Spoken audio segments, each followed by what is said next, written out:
Hello, कौन बोला था वो? मैं सालू बोल रही हूँ। कौन बोला था? सालू, काखर ले बात करना है तो लबाई। मेरे राजा से बात करना है। आए? मेरे दिलदार से बात करना है। तो राजा से तो दिलदार से बात करना है ना? हाँ। अरे मोर सो बात करना, राजा दिलदार मोला बना लेना। हट इडियट। ए, ए,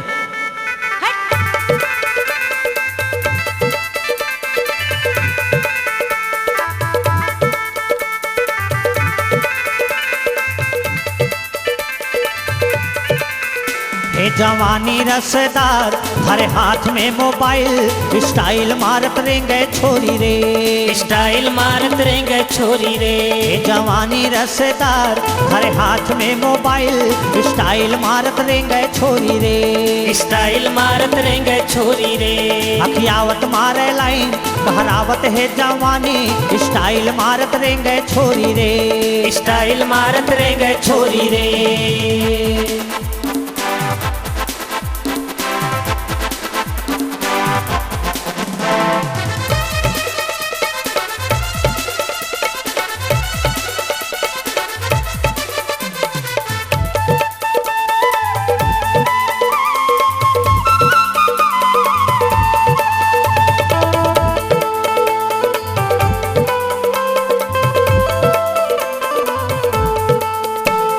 ऊंचा हिल के सैंडल पहले जोरदार माल है, ऊंचा हिल के है नील पहिरे जोरदार माल है। रूप के रानी धरती माँ विधि के कमाल है, रूप के रानी धरती माँ विधि के कमाल हे है। जवानी के दुकान लल्ली के अलगे है पहचान, स्टाइल मारत रेंगे छोरी रे, स्टाइल मारत रेंगे छोरी रे।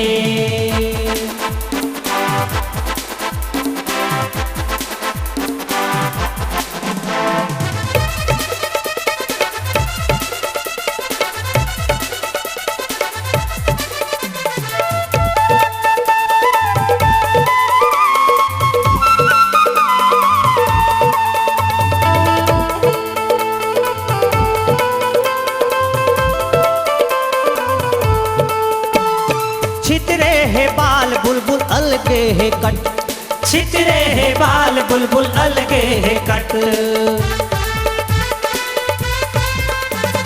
जहाँ रेंगे आगू नजर उठ जाते छट, जहाँ रेंगे आगू नजर उठ जाते छट। जोगनी कसम कावे आँखी सुन परी के रंग रंग झांकी, स्टाइल मारत रेंगे छोरी रे, स्टाइल मारत रेंगे छोरी रे।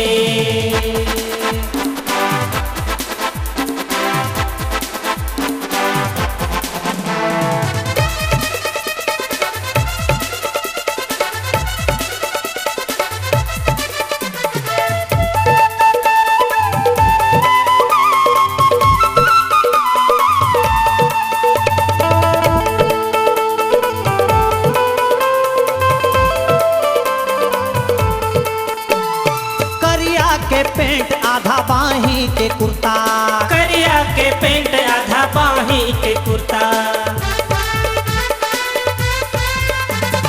धड़धड़ाए दिल धड़कन जुर्मी के सुरता, धड़धड़ाए दिल धड़कन जुल्मी के सुरता। दिल हो के रसिया छैला तन तन खाटी माल लैला, स्टाइल मारत रेंगे छोरी रे, स्टाइल मारत रेंगे छोरी रे। हे जवानी रसदार, हरे हाथ में मोबाइल, स्टाइल मारत रेंगे छोरी रे, स्टाइल मारत रेंगे छोरी रे।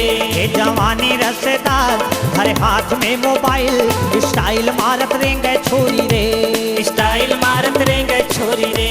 अखियावत मारे लाइन, कहरावत है जुवानी, स्टाइल मारत रेंगे छोरी रे, स्टाइल मारत रेंगे छोरी रे। स्टाइल मारत रेंगे छोरी रे, स्टाइल मारत रेंगे